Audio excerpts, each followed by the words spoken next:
గత వీడియోలో మనం x అక్షము మరియు y అక్షం యొక్క సమీకరణాల గురించి తెలుసుకున్నాం కదా. ఈ వీడియోలో మనం నిరూపకాల గుర్తులు మరియు బిందువుల యొక్క పాదాలను ఎలా గుర్తించవచ్చో తెలుసుకునే ప్రయత్నం చేద్దాం. ఇది నిరూపక తలం. తెలుసు కదా, నిరూపక తలంలో x అక్షము y అక్షము ఎలా ఉంటాయి.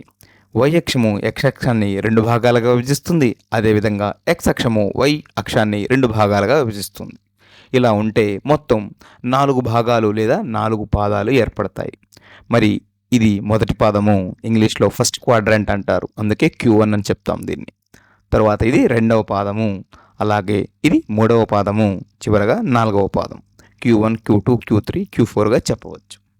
అయితే మనకు తెలుసు కదా, y అక్షము x అక్షాన్ని రెండు భాగాలుగా విభజిస్తుందని. ఇలా రెండు భాగాలుగా విభజిస్తూ ఒకవైపు ఏమో ధన సంఖ్యలు లేదా ధనాత్మకంగా ఉంటాయి, అదేవిధంగా మరొక వైపు ఇలా రుణాత్మకంగా ఉంటాయి. అదేవిధంగా x అక్షము కూడా y అక్షాన్ని రెండు భాగాలుగా విభజిస్తుంది అనుకున్నాం కదా. ఇలా ఒకవైపు ధనాత్మకంగా ఉంటుంది, మరొక వైపు y అక్షము ఇలా రుణాత్మకంగా ఉంటుంది.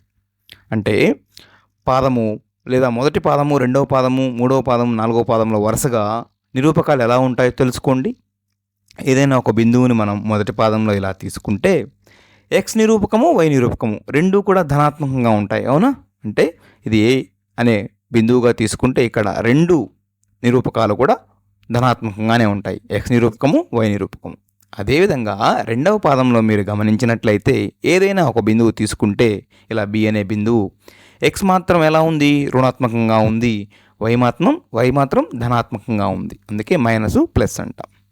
అలా కాకుండా మరొక బిందువు ఇలా మూడవ పాదంలో తీసుకున్నాము అనుకుంది, C అనే బిందువు. ఇక్కడ మీరు గమనించండి, x ఎలా ఉంది, రుణాత్మకంగా ఉంది, y కూడా రుణాత్మకంగా ఉంది, కాబట్టి ఇలా మైనస్ మైనస్. చివరగా నాలుగవ పాదాన్ని మీరు గమనించినట్లయితే x ధనాత్మకంగా ఉంటుంది, y రుణాత్మకంగా ఉంటుంది. ఇలా D అనే ఒక బిందువు తీసుకుంటే ఏదైనా సరే దాని యొక్క x నిరూపకము ధనాత్మకంగా ఉంటుంది, y నిరూపకము రుణాత్మకంగా ఉంటుంది. ఇలా ఉంటాయి. అంటే 4 పాదాలు మరియు వాటి యొక్క నిరూపకాల గుర్తుల గురించి మనం తెలుసుకున్నాం కదా. ఒక చిన్న ఉదాహరణ ద్వారా మనం తెలుసుకుందాం మరికొంత సమాచారాన్ని. కింద చూపిన బిందువులు ఏ పాదంలో ఉంటాయో గుర్తించండి. అంటే మనకు బిందువులు ఇస్తారు, అవి ఏ పాదంలో ఉన్నాయో మనం గుర్తించాలి. మొదటిగా -4, 2. చూడండి, -4, 2 ఇక్కడ ప్రథమ నిరూపకమైన -4, రెండవ నిరూపకమైన 2 రెండింటిని గమనించి చూస్తే మనకు ప్రక్కనే ఉన్న ఈ తలంలో ABCD వీటిలో దేంతో అది సారూప్యంగా ఉంది. మొదటి నిరూపకము రుణాత్మకంగా ఉంటూ రెండవ నిరూపకము ధనాత్మకంగా ఉండే బిందువు ఏదండి? ఏనా, బీనా, సీనా, డీనా? చూడండి, అది దేనికి దగ్గరగా ఉంది? బీకి దగ్గరగా ఉంది. చూడండి, అంటే ఏంటి? x నిరూపకము రుణాత్మకంగాను, y నిరూపకము ధనాత్మకంగాను ఉన్నాయి, అవునా. కాబట్టి ఏ పాదంలో ఉంటుంది -4, 2? రెండవ పాదం Q2. అదేవిధంగా మరొక బిందువు చూడండి 2, 4. ఇక్కడ మీరు గమనించండి, ఏ బిందువుకి ఇది సారూప్యంగా ఉంది? x నిరూపకము, y నిరూపకము రెండూ కూడా ధనాత్మకంగానే ఉన్నాయి. అంటే ఏకి సారూప్యంగా ఉంది కదా. కాబట్టి ఏ పాదం అవుతుంది? మొదటి పాదం Q1 అవుతుంది. తరువాత మరొక బిందువు 3, -2. మీరు చూడండి, ఏ బిందువు దీనికి సారూప్యంగా ఉంది? x ధనాత్మకంగా ఉంటూ y రుణాత్మకంగా ఉంటుంది, ప్లస్ మైనస్. అంటే ఏది? డీనేనా? ఏ పాదంలో ఉంటుంది? డి, 4వ పాదం, అవునా. కాబట్టి Q4.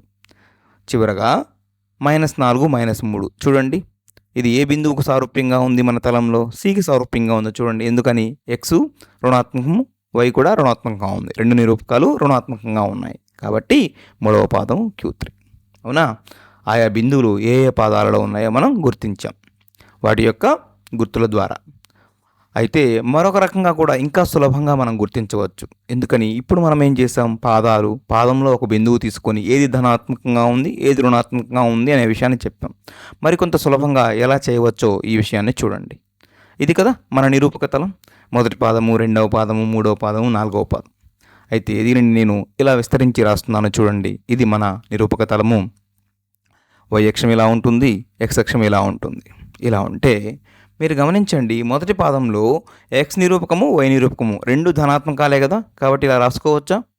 x > 0, y > 0. అదేవిధంగా రెండవ పాదంలో x రుణాత్మకము, y ధనాత్మకము, అంటే x <0, y > 0. మరి మూడవ పాదంలో 3 కూడా రుణాత్మకమే కాబట్టి X less than 0 Y less than 0. చివరగా 4వ పాదం ఎలా ఉంటుంది? ఎక్స్ ధనాత్మకము వై రుణాత్మకము అంటే X greater than 0 Y less than 0 ఇలా ఉంది. అవునా? దీన్ని బట్టి మనం చాలా సులభంగా కూడా పాదాలను గుర్తించవచ్చు ఏదైనా ఒక బిందువుని. చూడండి ఎలాగో ఉదాహరణల ద్వారా. ఇది మనకు తెలిసిన నిరూపక తలము. ఆయా ఎక్స్ నిరూపకము వై నిరూపకము ఎక్కడ ధనాత్మకంగా ఉంటాయి ఎక్కడ రుణాత్మకంగా ఉంటాయో చెబుతుంది. అయితే ఈ సమస్యను చూడండి. క్రింద చూపిన బిందువులు ఏ పాదంలో ఉంటాయో గుర్తించండి. చాలా బిందువులు ఇచ్చారు, మనం వాటి యొక్క పాదాలు చెప్పాలి. ముందుగా మొదటి బిందువు చూడండి, -2, 2 అంటే ఏమిటి? ఎక్స్ రుణాత్మకంగా ఉంది, వై ధనాత్మకంగా ఉంది. అంటే ఏ పాదం అండి అది?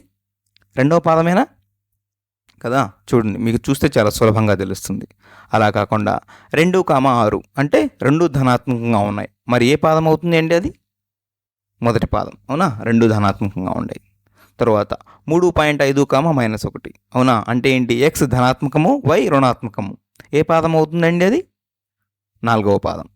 అయితే ఇప్పుడు మనకు తలం లేకపోయినా కూడా మనం చాలా సులభంగా చెప్పవచ్చు. ప్రయత్నించి చూడండి. చూడండి, -4, -3 అంటే ఎక్స్ నిరూపకము వై నిరూపకము రెండు కూడా రుణాత్మకం. ఎప్పుడు? ఏ పాదంలో? మూడవ పాదంలో. అవునా? కాబట్టి ఇది Q3. తరువాత -7, 2 అంటే ఎక్స్ రుణాత్మకము వై ధనాత్మకము. ఏ పాదం అవుతుందండి? రెండవ పాదం కదా? రెండవ పాదం. చివరగా x3 y -6 అవునా? అంటే ఎక్స్ ధనాత్మకంగా ఉంది, వై రుణాత్మకంగా ఉంది. అంటే ఏ పాదం అవుతుందండి చెప్పండి? 4వ పాదం. అవునా? అయితే మొత్తంగా మనం తెలుసుకున్నాం కదా, ఏదైనా ఒక బిందువు ఏ పాదంలో ఎలా ఉంటుందో ఎలా గుర్తించాలో మనం తెలుసుకున్నాం.